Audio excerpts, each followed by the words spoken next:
So you want to be an empire builder and you want to build something that's going to keep you entertained for a while.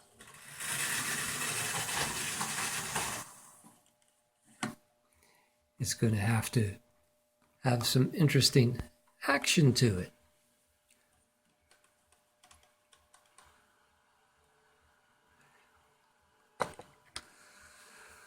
Where you'll have locomotives that'll run around. It'll do some interesting things along with the trains going around the tracks. You'll have people and buildings. It's just going to be the most incredible project. You'll build stuff and it will be the most wonderful thing in the world. You'll get books that'll tell you all kinds of things.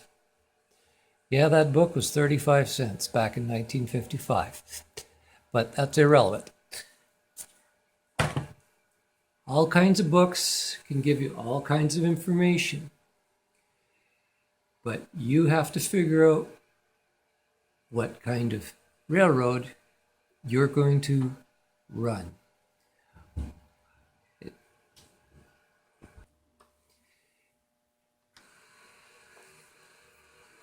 One of the most important things to figure out was what kind of time period you're actually modeling on. And that's going to vary for you what sort of things you're going to actually build, how much space it's going to take. When I say it affects everything, it affects everything.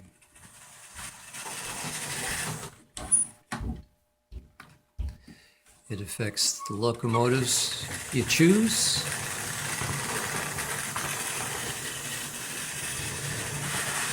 And how much, where they go.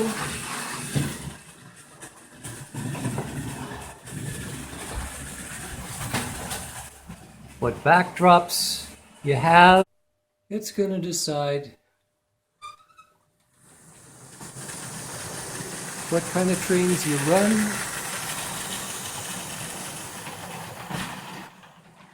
what things are in the background so that they're going to be in context.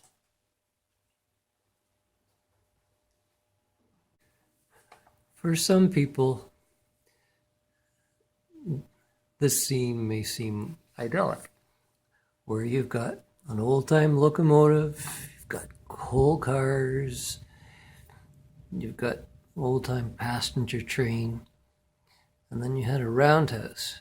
But that was an older, much more modern style roundhouse, or rather the locomotives that were in it were more at the pinnacle of steam rather than this old guy in front.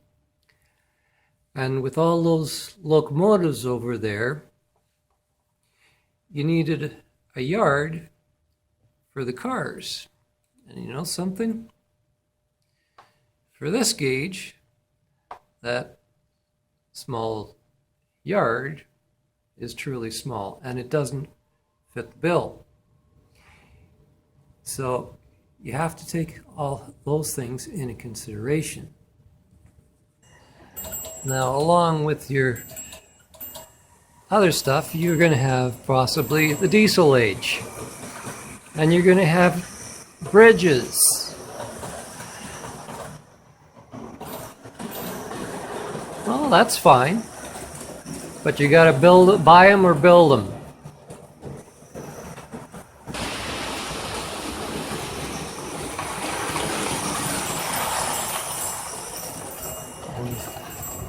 With the diesel age, you've got all other kinds of concerns.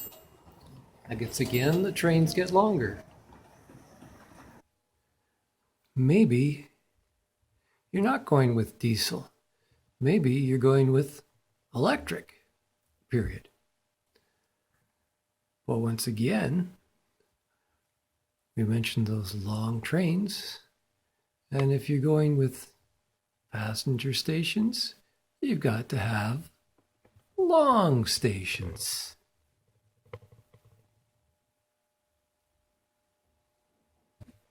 Yes, trains tended to stop on tracks at unpredictable times. And that brings us to another part. When it's time to leave, there is usually sound involved.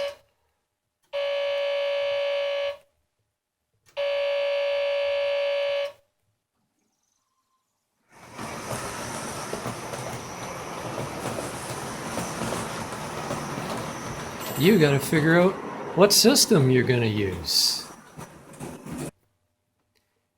And every fuel manufacturer had to come up with its own different types of couplers, just to annoy us all.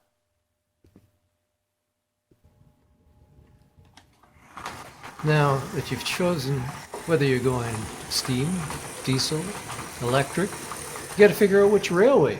Are you going to go with one type? A million cars? You got to figure out which railroad you're working with, or you're going to be very, very sad.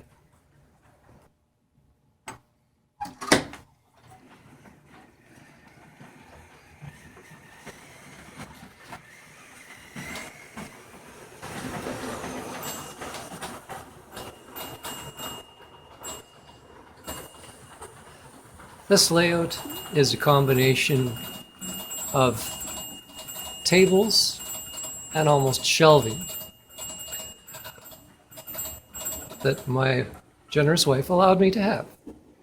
You have to find out what sort of space you can afford and then decide whether you can be the all ambitious or a runner.